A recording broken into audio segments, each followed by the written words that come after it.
Ambassador Al of the Galactic Authority adjusted his ceremonial robes for the third time in as many minutes. The massive diplomatic cruiser Harmony's voice hung in space near the edge of what the primitive species called their solar system. Everything about this first contact should have been routine. The Authority had conducted over 12,000 such meetings across the galaxy, and each one followed the same predictable pattern. The newly discovered species would be overawed by the Authority's technological superiority. They would gratefully accept protection under the Galactic Collective. Minor adjustments to their society would be implemented. Order would be maintained. Simple. Yet something felt wrong about this encounter from the very beginning. "Sir, we're receiving another transmission from the third planet," reported Communications Officer, her voice carrying an unusual note of uncertainty. "Display it," Al commanded, settling into his chair. The main screen flickered to life, revealing a human male in what appeared to be military dress uniform.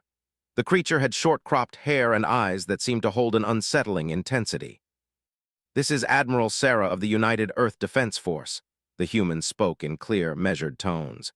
"Your request for a diplomatic meeting has been received, and Earth's position remains unchanged. We do not recognize the authority of your so-called Galactic Authority, nor do we have any interest in joining your collective."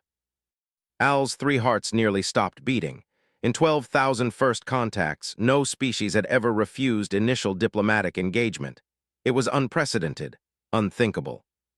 "Furthermore," the human continued, "your continued presence in our system is considered a hostile act.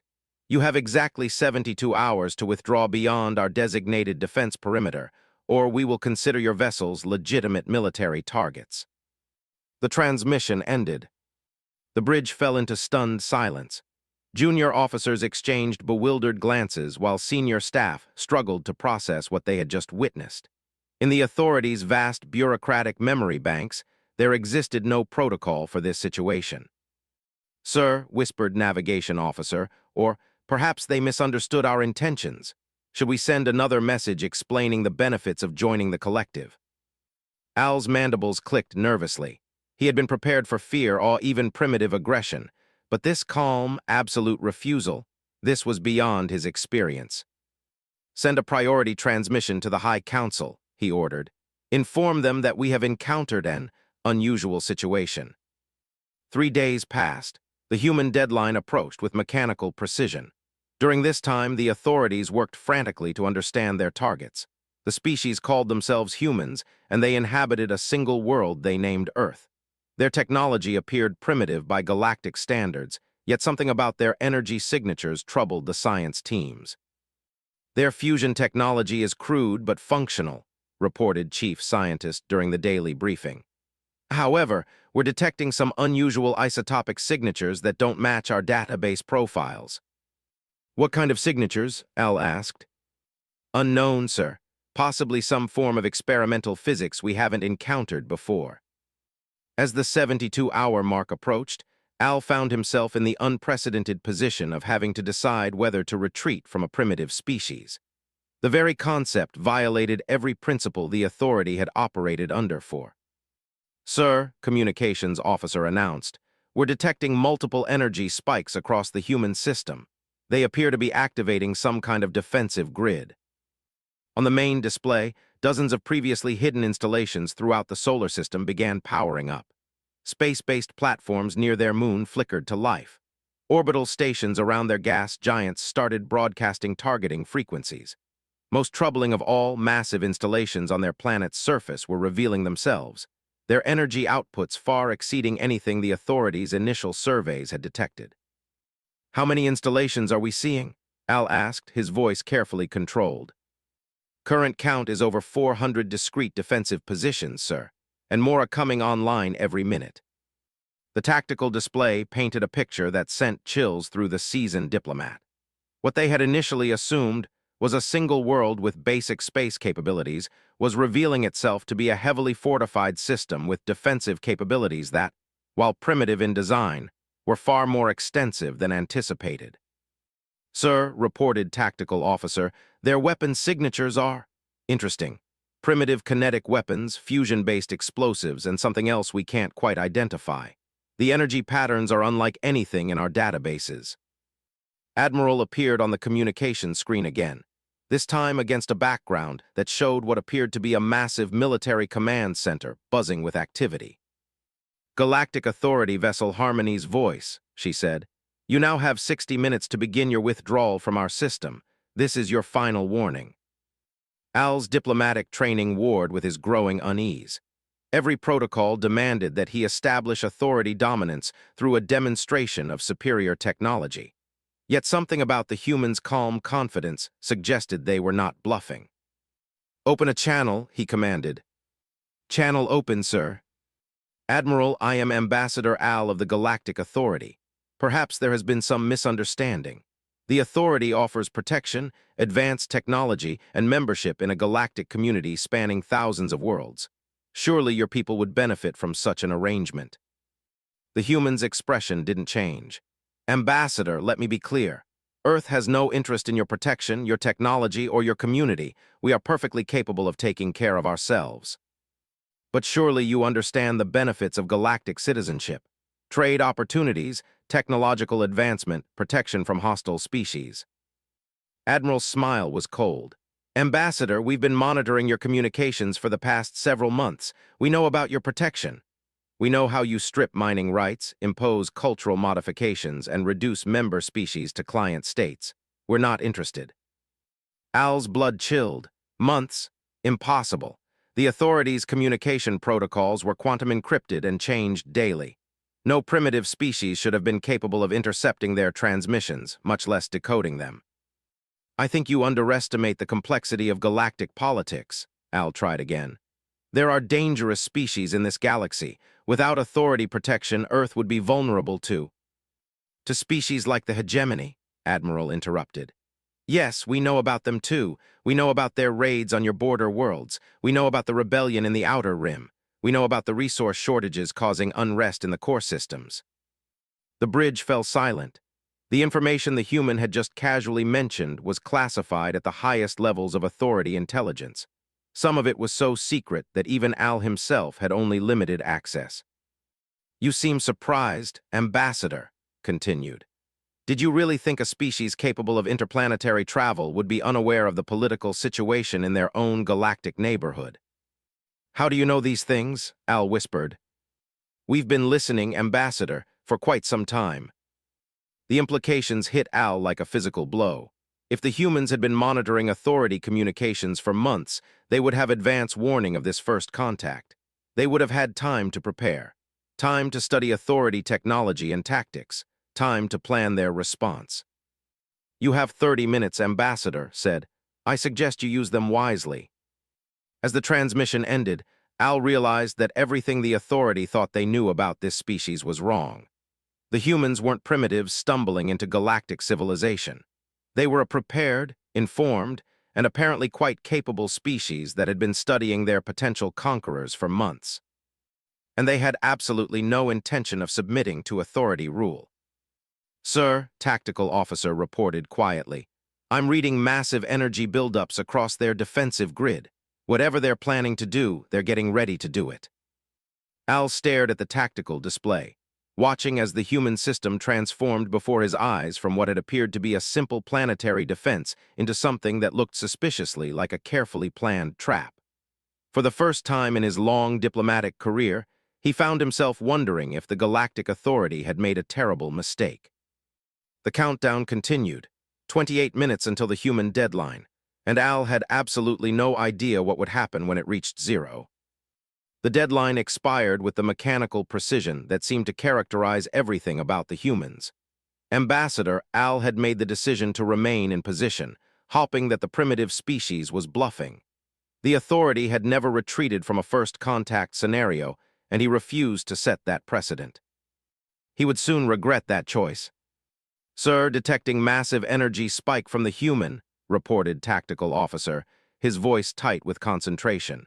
It's unlike anything we've seen before. On the main display, a structure on Earth's surface was glowing with an intense blue-white light that grew brighter by the second. The energy readings were climbing far beyond what should have been possible for a species at their technological level. What kind of weapon signature are we seeing? Al demanded. That's just it, sir. It doesn't match any known weapon type in our database. The energy pattern is. It's like they're manipulating matter at the subatomic level.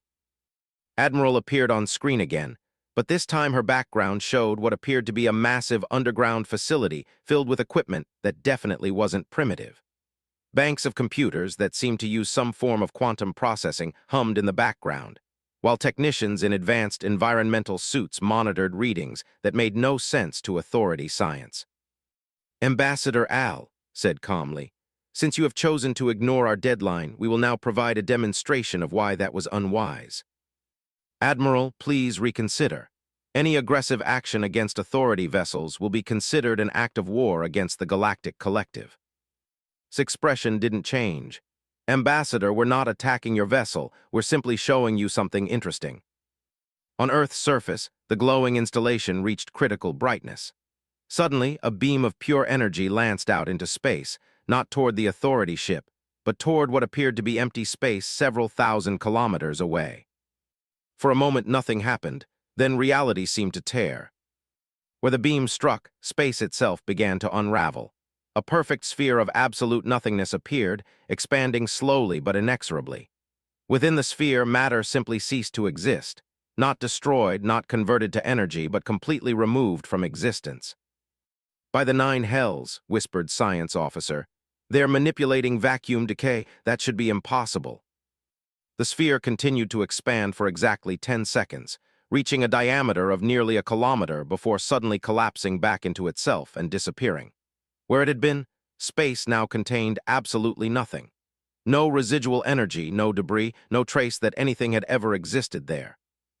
"As you can see," Admiral continued conversationally, "we have developed some interesting technologies. That was set to a very low power level and a controlled duration. We can make them much larger and much more permanent if necessary." Al's hands shook as he gripped his command chair. Vacuum decay weapons were theoretical nightmares that existed only in the most classified authority research. The energy requirements alone should have been beyond any single planet's capability. Yet the humans had just demonstrated not only possession of such technology, but precise control over it. "How," he whispered. "Ambassador, did you really think we've spent the last several centuries just learning to fly around our solar system? We've been quite busy. But your technology readings, your energy signatures, they all indicated a primitive industrial civilization." Smiled, and for the first time, Al saw something genuinely frightening in that expression. "Yes, we rather hoped you would think that. It's amazing how much you can hide when you know someone is watching." The implications crashed over Al like a tidal wave. The humans had deliberately concealed their true technological capabilities.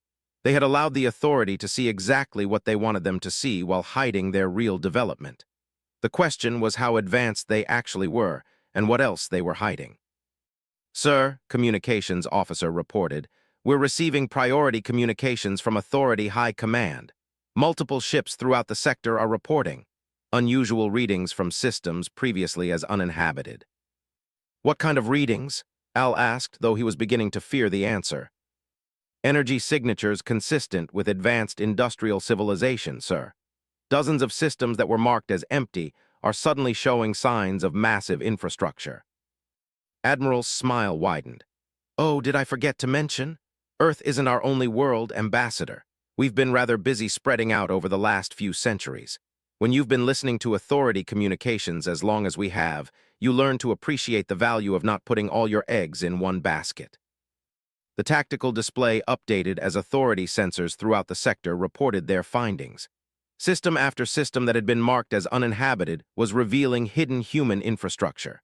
Massive orbital installations, industrial complexes on barren worlds, mining operations in asteroid belts. The scope of human expansion was staggering. "Impossible," breathed. "The energy requirements for that kind of expansion, the coordination needed, the technology. They should be barely capable of interplanetary flight." "Science Officer," said, apparently having heard the comment through open communications, "you're thinking like someone who discovered and then had it handed to them by a galactic authority. We had to figure it out ourselves. When you have to solve every problem on your own, you get quite good at efficient solutions." Al realized with growing horror that the authority had fundamentally misunderstood what they were dealing with. They had assumed the humans were a typical emerging species that would be grateful for guidance and protection. Instead, they had encountered a civilization that had developed in complete isolation, solving problems the Authority had never had to face because they had always relied on the collective knowledge of member species. "Admiral," Al said carefully, "perhaps we could discuss terms for a mutually beneficial relationship. The Authority doesn't necessarily require full membership. We could arrange a more flexible arrangement." "Ambassador, you're still not understanding. We don't want any arrangement with the Authority. We've studied your methods for months. We know how you operate. You're a protection racket on a galactic scale." "That's not. We provide genuine services to species that have no choice but to accept them. Tell me, Ambassador, what happens to worlds that refuse Authority protection?" Al's silence was answer enough. "Exactly, so let me be completely clear about Earth's position. We will not be joining your collective. We will not be accepting your protection. We will not be allowing Authority oversight of our activities. We are perfectly capable of taking care of ourselves." "But there are dangerous species in the galaxy. The hegemony, the pirates, The hegemony hasn't launched a raid in 3 months," interrupted. "Not since several of their scout fleets encountered some unexpected resistance in what they thought were empty systems. As for the pirates, well, let's just say their recent attempts to expand into this sector haven't gone well for them." The pieces fell into place with terrifying clarity. The humans hadn't just been hiding from the Authority. They had been actively defending their space against the very threats the Authority claimed to protect against, and they had been doing it successfully. "You've been fighting them," Al said. "We've been defending ourselves. When someone breaks into your house, you don't usually invite them for dinner. But surely you understand the benefits of galactic civilization. Scientific exchange, cultural development, trade opportunities." His expression turned thoughtful. "Ambassador, we're not isolationists. We're quite interested in meeting other species, learning about different cultures, sharing knowledge. But we want to do it as equals, not as subjects of your Authority. The Authority ensures peace and stability. The Authority ensures compliance. There's a difference." More reports flooded in from across the sector. Human installations were revealing themselves everywhere, often in places the Authority had marked as strategic waypoints for their own operations. The scope of human expansion was becoming clear, and it was far larger than anyone had imagined. "Sir," Tactical Officer reported quietly, "I'm reading weapons signatures from multiple human installations throughout the sector. They're all powered up and targeting our patrol routes." The tactical display painted a picture that sent chills through every Authority officer present. They weren't dealing with a single world or even a single system. The humans had quietly established a presence throughout what the Authority had considered securely controlled space, and every installation was armed. "How long?" Al whispered. "Based on the infrastructure development," calculated, "they would have needed at least 2 centuries of coordinated expansion to achieve this level of presence." 2 centuries. While the Authority had been this region of space, assuming it was safely empty, the humans had been building a hidden empire. They had studied Authority methods, learned Authority weaknesses, and positioned themselves to resist Authority expansion. "Admiral," Al said carefully, "what exactly are you proposing?" "I'm not proposing anything, Ambassador. I'm explaining reality. This region of space is under human protection. Any species that wishes to pass through or establish trade relations may request permission through proper diplomatic channels. Any species that wishes to establish permanent presence will need to negotiate with us. You're claiming territorial sovereignty over Authority space." "Ambassador, this was never Authority space. You just thought it was." The communications board lit up with incoming transmissions from Authority Command. Reports were flooding in from across the sector as human installations revealed themselves. The strategic implications were staggering. The humans had effectively surrounded several major Authority trade routes and established positions that could interdict supply lines to 3 dozen colony worlds. "Sir," reported, "Authority High Command is demanding immediate updates. They're ordering us to establish Authority presence and restore order." Al looked at the tactical display showing hundreds of armed human installations, thought about the vacuum decay weapon demonstration, and realized that the Authority's standard operating procedures were completely inadequate for this situation. "Admiral," he said quietly, "my superiors will not accept this situation. Ambassador, your superiors are welcome to try to change it. But I should mention that we've been preparing for that possibility for quite some time." As if to emphasize the point, energy readings across the human network spiked simultaneously. Every installation in the sector was powering up to full readiness. Al realized that the Galactic Authority was about to face its first real challenge in over a millennium, and they were completely unprepared for it. Fleet Admiral of the Galactic Authority had built his career on swift, decisive action. When lesser species challenged authority rule, overwhelming force quickly restored order. The solution to the human problem seemed obvious: deploy enough firepower to make resistance impossible. He commanded a battle fleet of 300 vessels, including 12 dreadnought-class ships capable of reducing entire continents to molten slag. The fleet that approached the human sector represented more military power than had been assembled in over 2 centuries. "It should have been enough." "Admiral," reported his tactical officer, "we're detecting the same energy signatures Ambassador Al described. Multiple human installations throughout the sector, all powered to full capacity." "How many installations exactly?" demanded. "Current count is approaching 800 discrete positions, sir, and they appear to be networked together in some kind of coordinated defense grid." Studied the tactical display with growing unease. The humans had revealed far more of their infrastructure since the initial diplomatic contact. The scope of their expansion was staggering, but more troubling was the sophisticated coordination between installations scattered across dozens of star systems. "Sir, we're receiving a transmission from the human." Admiral appeared on screen, but this time she wasn't alone. Behind her stood representatives from what appeared to be multiple different human factions, each wearing distinctive uniforms or insignia. The diversity suggested a complex political structure far more sophisticated than the authorities' initial assessment. "Fleet Admiral," said calmly, "welcome to human space. I assume you're here to follow up on your ambassador's educational experience." "I am here to restore authority jurisdiction over this sector," replied curtly. "You will power down your installations and prepare to receive authority oversight teams." Exchanged glances with her companions before responding. "Admiral, I think there may be some misunderstanding about the current situation. Perhaps we should clarify a few things." "The only thing that needs clarification is your immediate surrender to legitimate authority." "Well, let's start with something simple. You're currently commanding 312 vessels, including 12 heavy cruisers and support craft. Your flagship is the Destiny's Will, commissioned 47 years ago and refitted with improved shields 18 months ago. Your tactical doctrine emphasizes overwhelming firepower delivered through coordinated bombardment." His blood ran cold. The information had just recited was classified at the highest levels of authority military command. Ship movements, fleet compositions, tactical doctrines, even specific vessel histories were all highly guarded secrets. "How do you know this?" he whispered. "Admiral, we've been monitoring authority communications for several years. We know quite a lot about your capabilities, your strategies, and your current operational status." "Impossible. Our communication systems are quantum encrypted and changed daily using a rotating cipher based on galactic standard time," finished.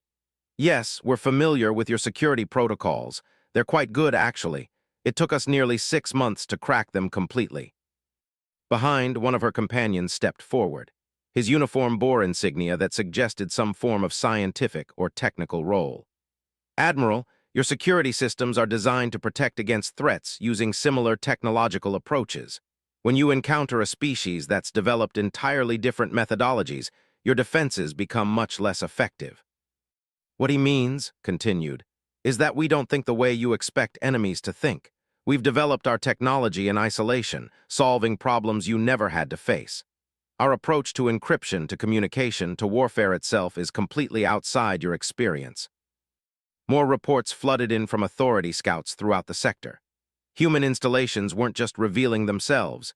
They were actively scanning authority vessels with sensor systems that seemed to penetrate standard military shielding. The humans appeared to know everything about authority capabilities while revealing almost nothing about their own. "Sir," his tactical officer reported quietly, The human installations are beginning to move. Move their space stations. No, sir, they're not. We're reading massive displacement drives on installations we assumed were fixed positions. They're ships, Admiral. Very large, very advanced ships that were pretending to be stationary. The tactical display updated as authority sensors finally penetrated human stealth technology. What had appeared to be scattered defensive installations was revealing itself to be a massive mobile fleet. Hundreds of vessels ranging from escort-sized craft to massive constructions larger than anything in the Authority Navy. 800 ships, breathed. Current count is approaching 1,000, sir, and more are every minute. Admiral smiled. Admiral, did you really think we would build stationary defenses when we knew you were coming? We've had months to prepare for this encounter. The scope of the deception was staggering. The humans had allowed the Authority to see exactly what they wanted them to see while concealing the true nature of their capabilities. Every assumption the Authority had made was wrong. Furthermore, continued, you should know that this fleet represents only a small portion of human naval capacity. We have similar formations in 12 other sectors. Impossible. No species could build and maintain that many vessels without massive industrial infrastructure that would be detectable across interstellar distances. Behind, another figure stepped forward. This one wore what appeared to be an engineering uniform. Admiral, you're thinking in terms of centralized production. We use a distributed manufacturing model with automated systems that can be established on any world with suitable resources. When you have several centuries to prepare and no bureaucracy slowing down development, you can accomplish quite a lot. The implications crashed over like a tidal wave. The humans had spent centuries preparing for eventual contact with galactic civilization. They had studied Authority methods, developed countermeasures, and positioned themselves to resist Authority expansion on equal terms. Sir, his communications officer reported, we're receiving priority transmissions from Authority High Command. Multiple sector fleets are reporting similar situations. Human vessels are appearing throughout Authority space. How many sectors? Asked, though he feared the answer. Preliminary reports indicate human presence in over 40 sectors, sir. All previously thought to be under secure Authority control. 40 sectors. The humans had quietly established a presence across a significant portion of Authority space while remaining completely undetected. The strategic implications were staggering. Admiral said carefully, what exactly do you want? What we want is quite simple. We want to be left alone to manage our own affairs. We want the Authority to stop treating independent species as resources to be exploited. And we want recognition that this region of space is under human protection. The Authority cannot simply abandon territory that has been under our jurisdiction for centuries. Admiral, this territory was never under your jurisdiction. You just thought it was because no one challenged your assumption. But galactic stability depends on Authority oversight. Without central coordination, there would be chaos, conflict, species preying on each other. His expression turned serious. Admiral, we've been monitoring Authority space for years.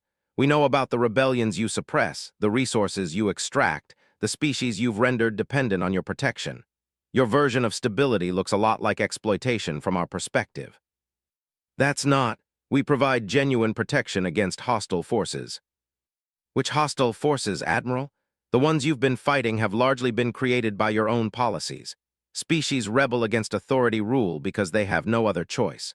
Pirates raid shipping because legitimate trade is controlled by Authority bureaucrats who extract massive fees. Another of his companions stepped forward, this one wearing what appeared to be diplomatic insignia. Admiral, we've been in contact with several species currently under Authority protection. Many of them are quite interested in alternative arrangements. The communications board exploded with incoming transmissions. Authority commanders throughout the galaxy were reporting contact with human representatives. Species that had been under Authority protection for generations were suddenly questioning their status and exploring alternatives. You're trying to destabilize the entire galactic order, accused. Admiral, we're offering species a choice. Join the Authority and accept their protection in exchange for resource rights and cultural oversight, or work with us to establish independent mutual defense agreements that don't require surrendering sovereignty. And if species choose to work with you, Then they work with us. We provide protection against genuine threats, assistance with technological development, and trade opportunities. But we don't demand tribute, we don't impose cultural modifications, and we don't establish permanent oversight. The concept was revolutionary. For over a millennium, the authority had operated on the principle that galactic stability required centralized control. The idea that species could cooperate without hierarchical authority was antithetical to everything the authority stood for. This will lead to chaos, insisted. Admiral, it will lead to freedom. There's a difference. Reports continued flooding in from across authority space. Human representatives were making contact with species throughout the galaxy, offering alternatives to authority protection. Some species were cautiously interested. Others were actively embracing the opportunity to escape authority control. "Sir," his tactical officer reported, "I'm reading massive energy buildup across the human fleet. They're powering weapon systems unlike anything in our database." On the display, the human fleet began demonstrating capabilities that authority understanding of physics. Ships that had appeared to be conventional vessels suddenly revealed themselves capable of manipulating space-time itself. Weapons that seemed to operate by rewriting the fundamental laws of reality in localized areas. "Admiral," said, "we didn't want this confrontation. We would have preferred to remain hidden until we were ready to reveal ourselves on our own terms. But since the authority discovered us prematurely, we're forced to accelerate our timeline." "What timeline?" "The timeline for ending the authority's monopoly on galactic civilization." The scope of human planning became clear. This wasn't a spontaneous rebellion or a desperate last stand. This was a carefully orchestrated campaign that had been planned for centuries. The humans had studied the authority, identified its weaknesses, and positioned themselves to offer a genuine alternative to authority rule. "Admiral," continued, "you have a choice. You can return to your superiors and report that human space is off-limits to authority expansion. You can help facilitate negotiations for a new relationship between the authority and the species under its protection, or you can try to fight us." "And if we choose to fight?" His expression turned cold. "Then you'll lose. Admiral, we've been preparing for this war longer than your current civilization has existed. We know your capabilities, your strategies, your weaknesses. You know almost nothing about ours." As if to emphasize the point, space around the authority fleet suddenly filled with additional human vessels. Ships that had been completely invisible to authority sensors revealed themselves, having taken positions that would allow devastating crossfire if hostilities commenced. Realized with growing horror that his massive fleet was completely surrounded by superior forces using technology he couldn't understand. The humans had turned the authority's own tactical doctrine against them, achieving overwhelming superiority through careful positioning and advanced capabilities. "Furthermore," added, "you should know that your fleet's current position is being monitored by human installations throughout this sector. If you choose to fight, every authority vessel in this region will be considered a legitimate military target." The tactical display showed the truth of her statement.